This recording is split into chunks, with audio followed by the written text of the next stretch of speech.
Bonjour à tous, ici Mister Q pour cette nouvelle critique et aujourd'hui nous allons nous intéresser au nouveau film de Clint Eastwood, le 15-17 pour Paris.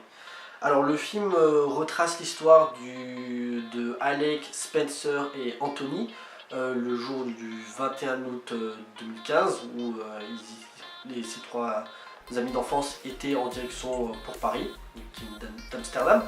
Et ce jour-là, un terroriste était à l'intérieur du train pour armé et voulant tuer tout le monde. Des trois amis, deux ont fait l'armée et donc du coup avec ce qu'ils ont appris ont pu maîtriser le terroriste jusqu'à que les secours arrivent.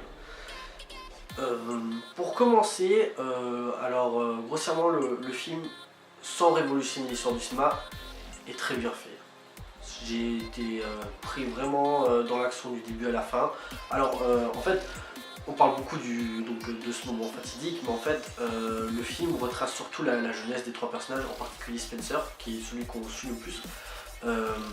De leur jeunesse jusqu'à que ces trois se rencontrent, jusqu'à ce moment fatidique de l'attentat.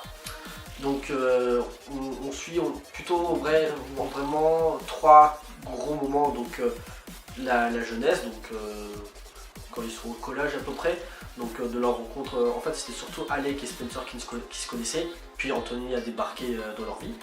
De leur jeunesse où Alec et Spencer vont aller à l'armée avec chacun un truc différent. Spencer à la main voulait aller dans l'aéronautique si nous sommes bien, finalement il a été recalé, il va faire autre chose, plus tout ce qui est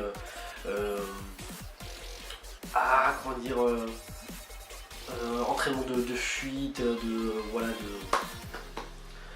je trouve pas le mot, de sécurité. Et Anthony qui, on sait pas trop en fait, qui glande plus qu'autre chose. Donc on suit surtout ça en première partie. La deuxième partie, donc ce moment-là où chacun va commencer à vouloir décider de ce qu'il veut faire de sa vie. Et la troisième partie où ils vont faire une sorte de trip en Europe, où ils vont d'abord passer par Rome, en Allemagne, je crois que c'est à Berlin, ou Amsterdam, et ce qui va se passer à la fin.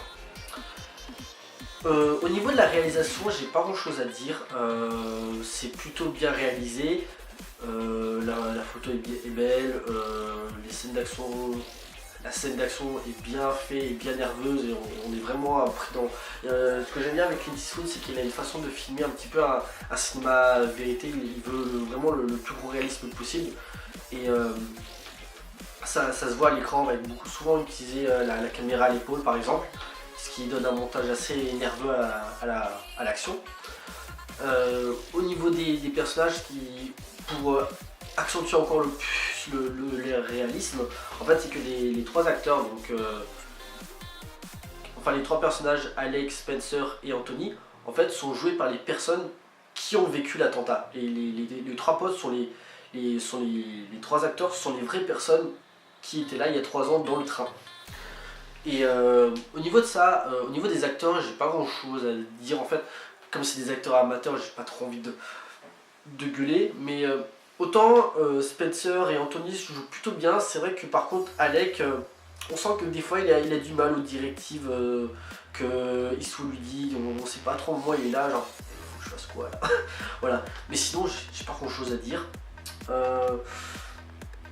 Le film a un message, j'avais peur au niveau de la bande-annonce que ça soit un petit peu comme American Sniper où c'était un film qui voulait un petit peu montrer pro-militariste, genre les Américains on est les meilleurs et tout ça. Et en fait, pas vraiment. Il y a une scène à un moment où tu as justement Spencer et Anthony qui sont à Berlin et qui sont avec des touristes et un mec leur fait visiter. Et à un moment, il s'arrête et il leur parle du Führerbunker, le bâtiment où Hitler est mort. Et il leur dit oui que c'était qu'il allait se suicider mais que c'était les Russes qui allaient le tuer.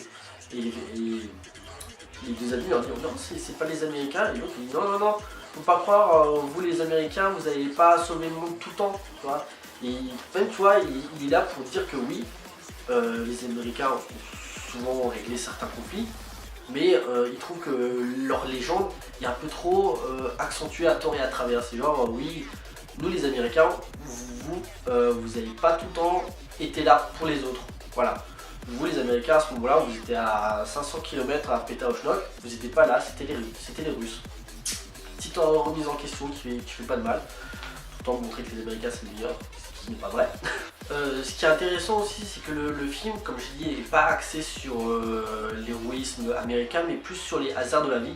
À un moment, quand tu as Spencer et Anthony qui sont encore à Rome, à un moment ils discutent et tu as Spencer qui fait c'est fou des fois, tu te dis des fois que peut-être les hasards de la vie t'ont amené à faire quelque chose de précis à un moment donné, que tout ce dont tu fais depuis que t'es jeune, ou tous les choix que tu as fait t'amèneront forcément à un moment fatidique où tout ce dont tu as appris va te servir à ce moment-là. Et voilà, c'est un peu créer un petit peu genre, voilà, tu crées ta propre destinée.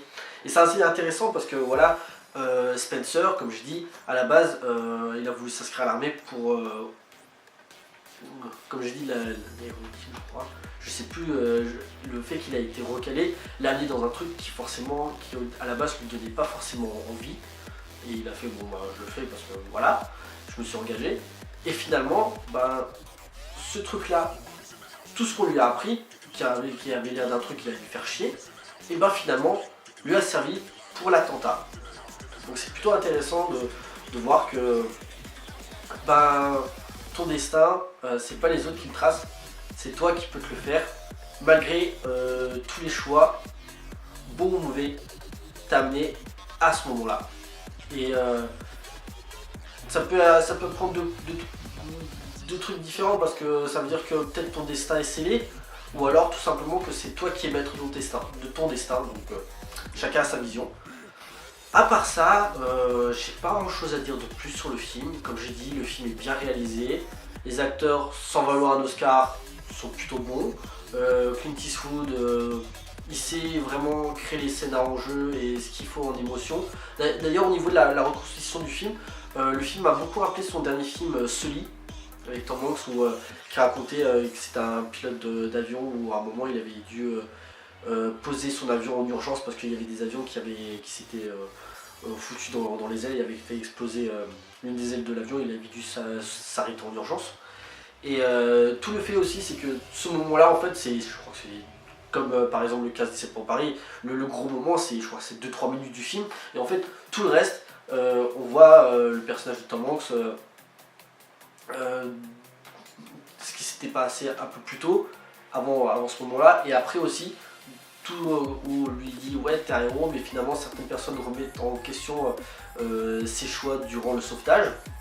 Et là c'est pareil, je veux dire le 15-17, bah, comme je dis, la grosse scène de l'attentat c'est 2-3 minutes du film, et tout le reste, bah, on suit la vie de gens. Voilà, donc je pense que peut-être certaines personnes qui vont voir le film, peut-être ça les intéresse pas forcément. Moi j'étais à fond dedans, et j'ai trouvé l'histoire plutôt intéressante. Le film en plus ne dure pas très longtemps, il dure à peine 1h30, et je trouve qu'elle passe, je les ai pas sentis passer. J'étais vraiment capté dans l'histoire, donc moi personnellement ça m'a pas dérangé. Donc voilà, en conclusion, le 15-17 pour Paris, c'est peut-être pas le meilleur Clint Eastwood, mais je vous le conseille, il est bien réalisé, l'histoire est prenante, et bon, c'est un bon film. Voilà, j'espère que ça vous a plu. N'hésitez pas à liker, partager, tout ça. On se retrouve pour une prochaine vidéo. D'ici là, portez-vous bien. Allez au cinéma. Ciao!